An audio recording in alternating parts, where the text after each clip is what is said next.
Xenon Racer is fine, and even slightly enjoyable at times. But when it's not fun, then it spoils everything.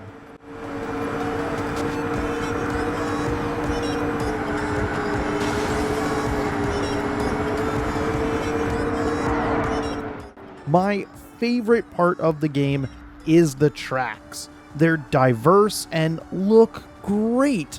A ton of interesting turns that are uncommon for a racing game. Tracks like the Chinese airport are surprising and so visually dense that it stands out in my mind. Trying to conquer that track and come in first was exciting. Yet, that track was also the point in the game where I didn't want to play anymore. There's no cornering in Xenon Racer, only drifting, which is fine at first when you have a car that drifts well. I found that letting on and off the gas triggered the drifting and was the easiest way. Braking here is a no-go and feels weird as your car turns into a sliding hunk of metal as if it had no wheels at all. Still, I can drift and it's a skill I can get better at, so I was happy. Then I met Chinese Airport, and as much as I love that track, the game forces you to use a faster vehicle that doesn't drift. What the F? If you use a car that is slower, the long straightaways will never let you catch up. I couldn't get any of the fast cars to drift around an entire turn. They would drift a little and then I would slam into the wall. With only 2 vehicle choices, I give up.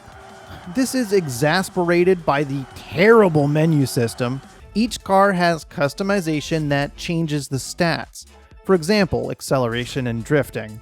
But they're shown in these bars that are meaningless, and then when you take a car on the track, it makes you wonder even more about those bars. What do they even do?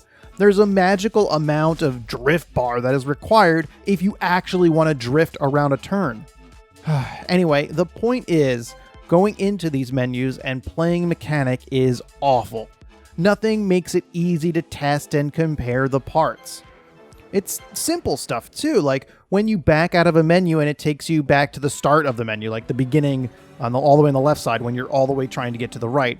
As you compare the setup, you move from left to right, tires, body, everything else, and why would you want to go all the way back to the start?